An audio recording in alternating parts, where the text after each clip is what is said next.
take a hot cuppa and relax. It's Afternoon Karak with Aisha Al-Mazmi and Mikhail Atiyah on Pulse 95. I'm going to be very optimistic and say that today is a good Monday. It's not going to be Monday blues. I do not claim that energy today. For me, at all. For me, it feels like a neutral Monday. Neutral Monday. It's not a bad Monday, to be honest. No dangers ahead, and maybe some good news could happen. I love how you said no dangers ahead, as if like we're in the middle of a very, very scary place, and that anything can happen at any moment, and it's going to be problematic, and we're like in the middle of the jungle. A snake might appear. I don't know. Expect the unexpected. I agree with you. Expect the unexpected, but also within that, point of view and state of mind, let's be a little bit more optimistic and positive as we venture down August and we kick off Virgo season. I forgot to wish everybody a happy Virgo season. So happy Virgo seasons to everybody, and also to Virgos in particular. Do you know any Virgos? No. Not really. Hanny's a Virgo, right? Oh yeah, true. Hanny's a Virgo. That is true. Hanny from Future Talk. I'm trying to think of other Virgos I know. I know a friend of a friend is a Virgo. Virgo starts when? Like mid-August? Yesterday. Okay. Yesterday all the way till... Then I'll count one of my friends out. So when is your friend's birthday? His was August 10th. No, that makes him a Leo. Okay. Because remember we said, happy Leo season. Now we move on to Virgo season. So shout out to Hani Balkis from Future Talk. Shout out to Hani Balkis from Future Talk.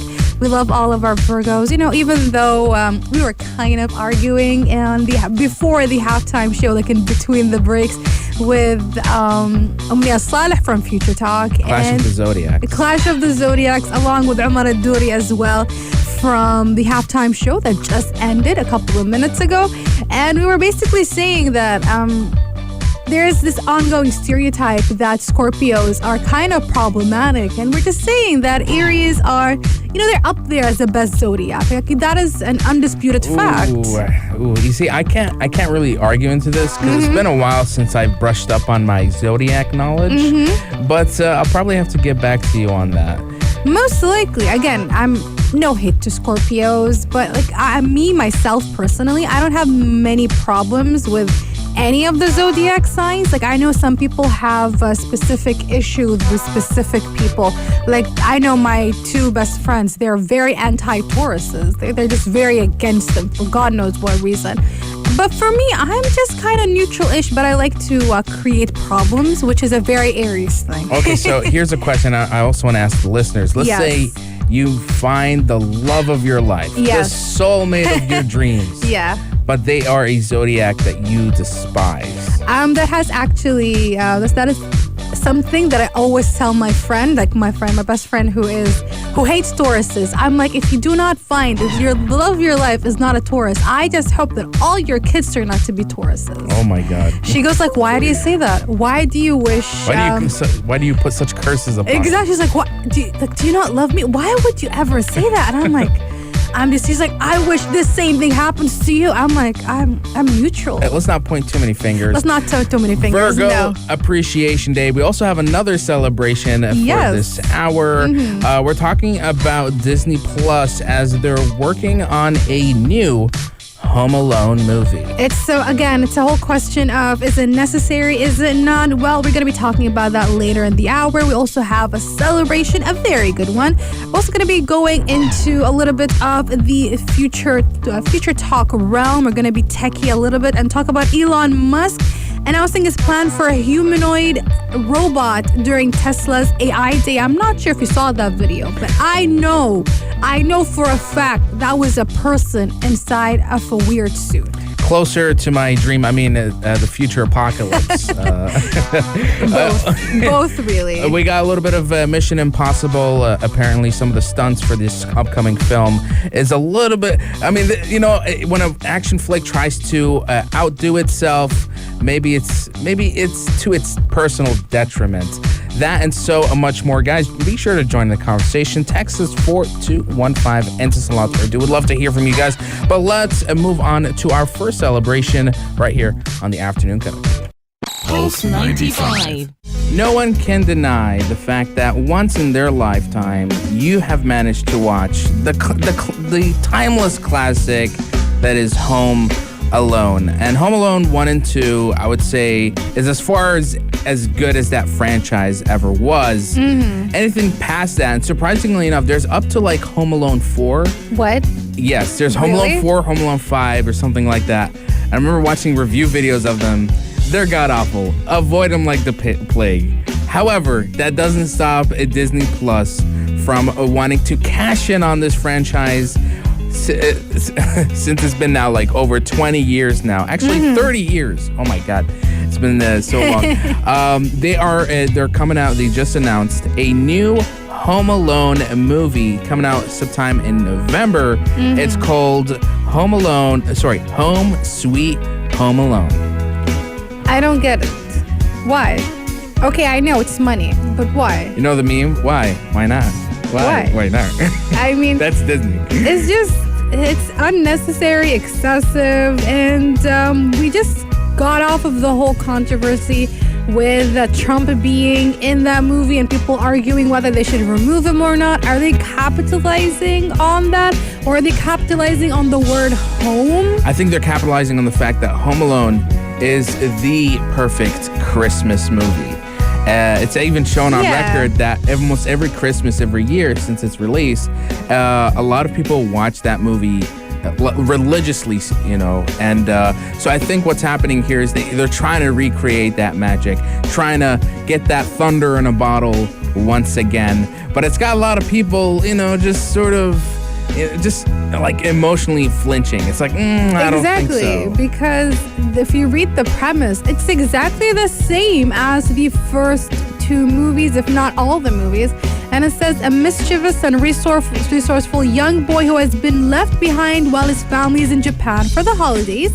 So when a married couple attempting to retrieve a priceless heirloom set their sights on the Mercer family's home, it is up to Max to protect it from the trespassers, and he will do whatever it takes to keep them out. It is exactly the same story. But it's in the same Japan plot. Exactly. The difference is they're in Japan, and instead of two thieves, it is a couple who's trying to get their heirloom. No Joe Pesci?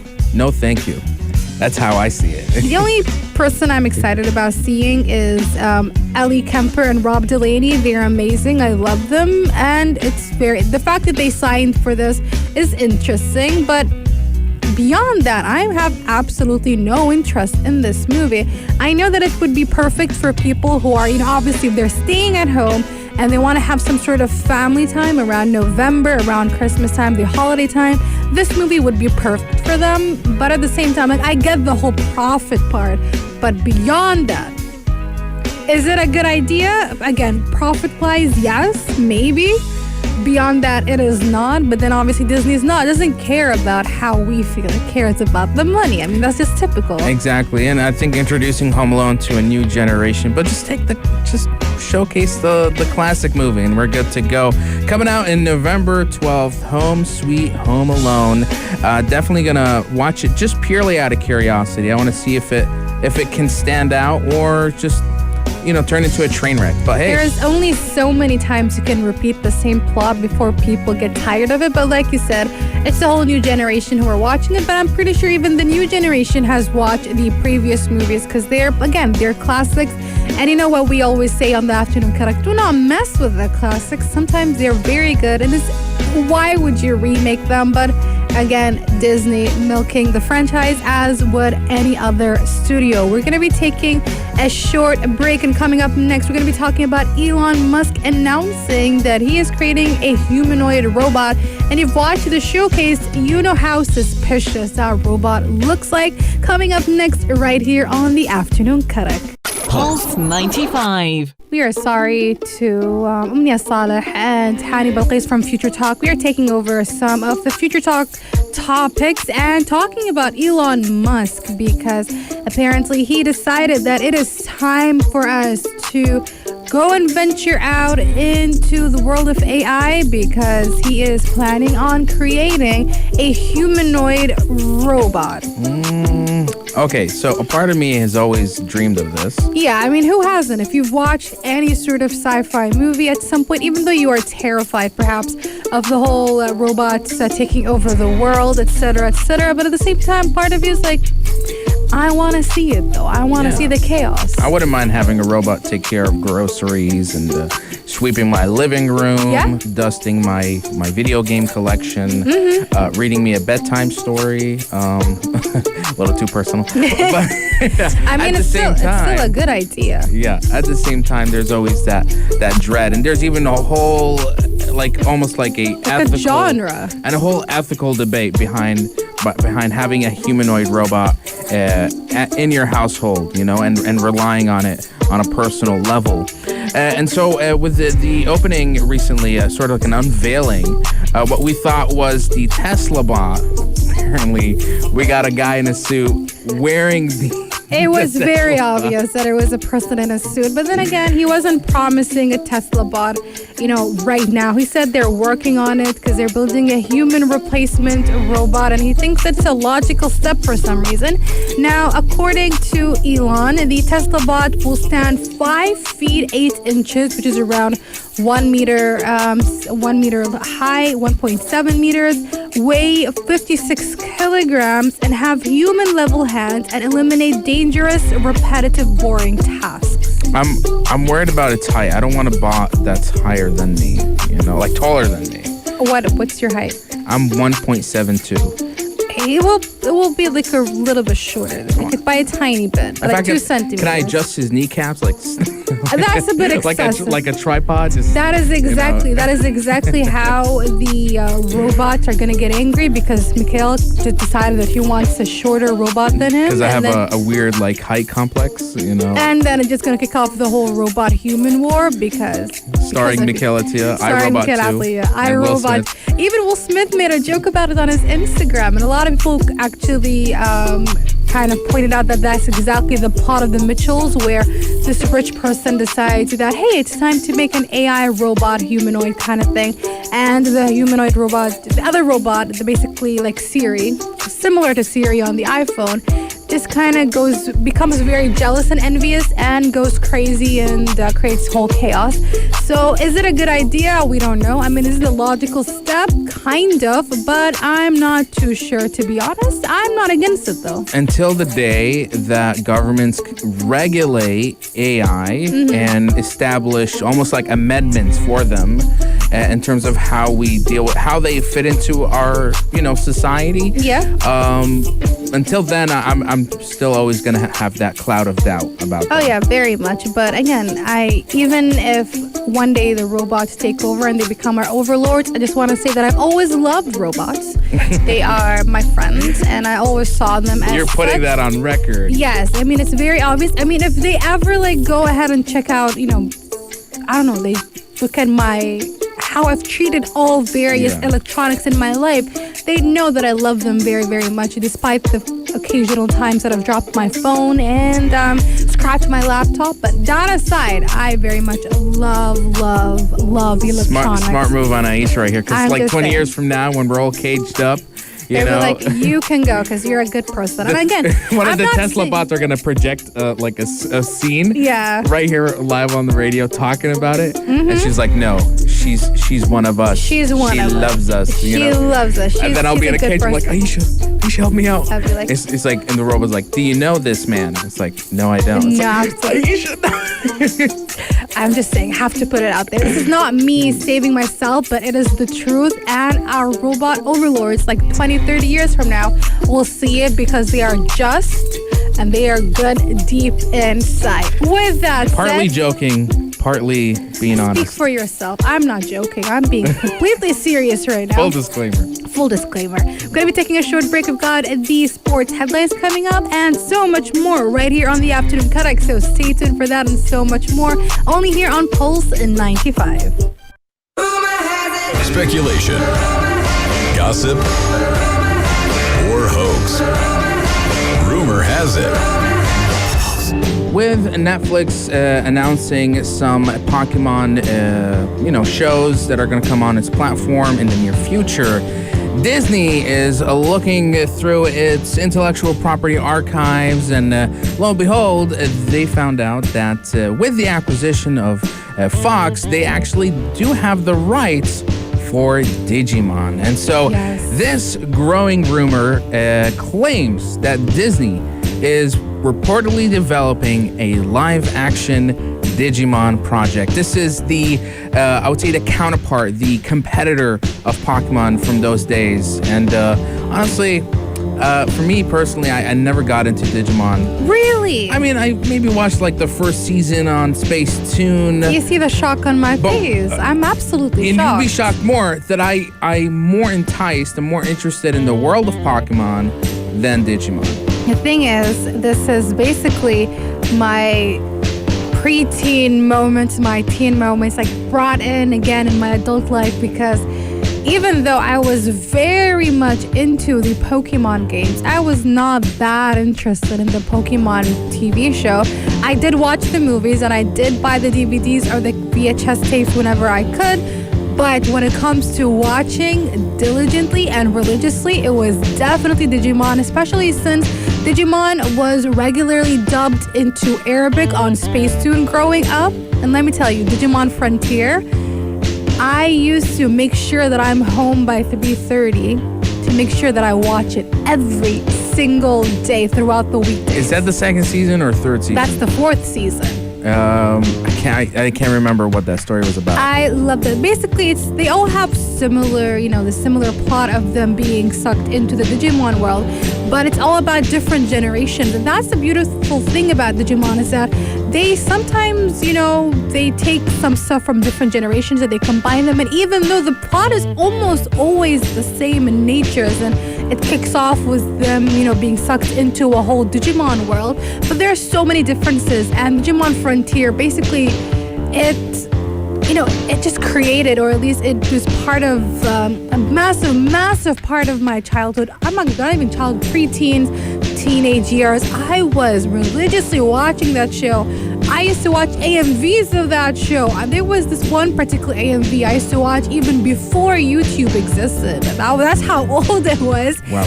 And I would literally look it up and I would watch it. It was set on Evanescence' My Immortal, and just start crying. It was like, again, this means a lot to me. But then this brings up the same question we had when we were talking about the Pokemon live action, is how true will it be to the classics and how are they going to adapt it? Because similar to Pokemon, the Digimon world is very, very extensive. There are many stories to adapt, but also the world itself is very immersive. It's not just them going ahead and making it very westernized is going to be a bit of a problem as well. Are they going to do Ghost in the Shell again? Are they going to repeat that?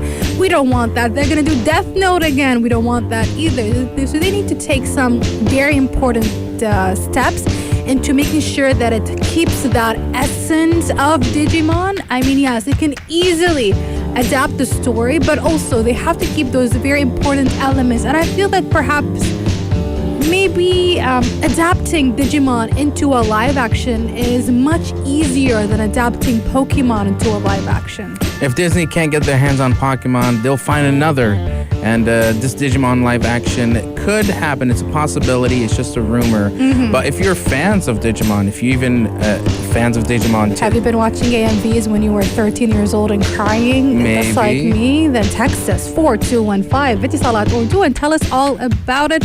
Honestly, tell us what's your favorite Digimon series. I'm going to take this moment to fangirl a little bit with all of you guys. We'd love to hear from you. And coming up next, we're going to be talking about Mission Impossible filming a Derbyshire quarry. This word is... Query. This word is the bane of my existence because I just never know how to pronounce it. Okay, it took me 2 years in the radio business to finally say variety instead of variety. It's very funny. It's I used very to mess funny. it up a lot. Like you figure out that those easy words that you usually know sometimes, for some reason. They're just tongue twisters. They're tongue twisters. So we're just going to say there's a train crash in the movie and they just filmed it. And if you've seen the pictures, they are as usual, in true Mission Impossible fashion, going all the way out. It's coming up next. We're going to be talking about it right here exclusively on the Afternoon Karak. This is Pulse 95. First of all, I want to say that I did figure out how to pronounce the word. It's quarry. Quarry. Quarry. Yep. Quarry. Inquiry. No, that's different. Okay, no, yeah, that's My sounds weird. khasla. I mean, that is completely different. But we're talking about the quarry train crash that was filmed for the upcoming Mission Impossible film. And when I first read this news, I was like, there's another Mission Impossible movie? That's one thing. And two, why do they keep doing this? I understand they're trying to be as authentic as possible, but I feel like when I looked at the pictures that were that people have been taking pictures of and posting on the internet, I believe. Basically, the various local photographers were the ones who were posting it on social media. I feel like that is excessive and also pollution, unnecessary pollution. They could have done this in a studio. I know that Tom Cruise loves to go above and beyond to make it look authentic, but when it comes to those sort of scenes, I don't think it's a problem to try to recreate those scenes in a studio. Like, yes, we'd love to see the picturesque background. We'd love to see the fields and the scenery and whatnot. But when it comes to crashes, perhaps maybe even car chases, all these dangerous things, I don't think it's necessary for them to be replicated like in real life. But then there's also the struggle for the art, and practical effects is usually what people always like because it's the closest you can get to reality. I'm sure this is very expensive at the same time. Exactly. It reminds me of a very old movie from back 1926. The movie's called General, and at the time, it was considered the most expensive production set ever made. Mm-hmm. It was a train wreck on a wooden bridge, and it was like a weird Civil War comedy film. Mm-hmm. But it's almost like how far we've come, from just a little simple train wreck in a river to now throwing an entire train down a plateau. The funny thing is the local photographer, Villager Jim. I love his name, Villager Jim. That's a perfect name for somebody living in a small town. But he says that he waited 5 months for this shot. I'm pretty sure they probably had to push it back and forth due to COVID-19 restrictions. Yeah, I remember the movie was halted for a while. Several times. It's not something surprising to hear in the past year and a half. So, I mean, great for them. I mean, I feel like that was as exciting as when we found out that they're going to be filming here in the UAE. I mean, all of us get excited. But still, I still think, even then, when he had to scale the Burj Khalifa, it was excessive and dangerous. And it's like, why, Tom? You can just skip out on that. Is this the only way he feels alive, perhaps? I have no idea. There was a story about Top Gun 2 where some actual American pilots had to stop him from flying the actual jets, because just purely out of they don't want to get him hurt.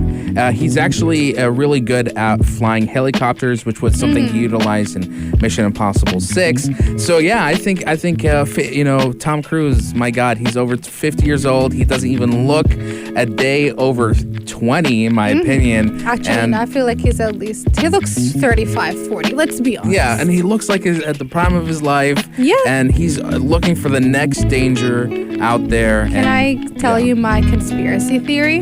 Okay. That I just thought of, on the spot right now? All right, let's hear it. And that is that Tom Cruise is actually an actual sort of Secret Service agent, and all these movies are his practice. Oh, okay. That's a good one. Saying. Is it to the equivalent of like Vladimir Putin? Because Putin was once a KGB agent. No, that's different. That's to somebody that's his, previous, job, it's like, wow, Tom, you're so good at this. How? It's like, I don't know. It's just a little practice. I dabble here and there, but in reality, he is actually a secret agent. Whoa. And that's just all these movies are part of his practice. Let's go even deeper. Let's say that the stories in Mission Impossible are actual things that happen in his life as the agent. I can see it. I definitely see it. You know what? We're too happy. We need to switch it up. I'm just saying. It's complete conspiracy theory mode. Tom Cruise is an agent. The Mission Impossible movies are based on his agent experience. Honestly, all his action movies, Top Gun, etc., any movie he makes, because that's just too much. I cannot believe that he's just doing it for fun now. those skills are not the skills of a regular person. Exactly. So this is our conspiracy theory exclusive here for the afternoon Karak. We called it. We called it. Called dibs. If we find out about it in like 30, 40 years, we just call dibs on this. Coming up next, we're going to be talking about flies that apparently are very similar to human beings. Coming up next right here on the afternoon Karak. It's almost 5 p.m. That was Afternoon Karak. For dessert, Aisha and Mikhail suggest... All right, time to wrap up the hour. If you missed out on any of our discussions, our conspiracies, we had 2 conspiracies for today. You can always check in on our YouTube channel at Pulse 95 Radio. If you love what we do here and you want to support us by subscribing to our channel. Again, Pulse 95 Radio. Also, we have some podcast alternatives. We're Afternoon Karak is available on Spotify, SoundCloud, Anghami, Apple Podcasts. Just type in Afternoon Karak and enjoy. And as always, guys, the hourly tradition, we'd love to give you guys, just to end the hour, with a final suggestion, this time from Aisha Al-Mazmi. It is time again. I'm back again with my drum roll, please. My vaccine PSA. And the reason why I remind you guys is because kids are going back to school starting from next week, and the Ministry of Health and Prevention has approved vaccines for certain age groups. For example, from ages 3 to 15 years old, they can take Sinopharm. It is obviously optional but not mandatory. But then think about the amount of children that are going to be packed in those schools. So again, prevention is the best medicine. And also ages 12 to 15 can either take Sinopharm or Pfizer-BioNTech's vaccine. So there are plenty of options. You can weigh them out, figure out what's best for you and your family and your children, and make that decision.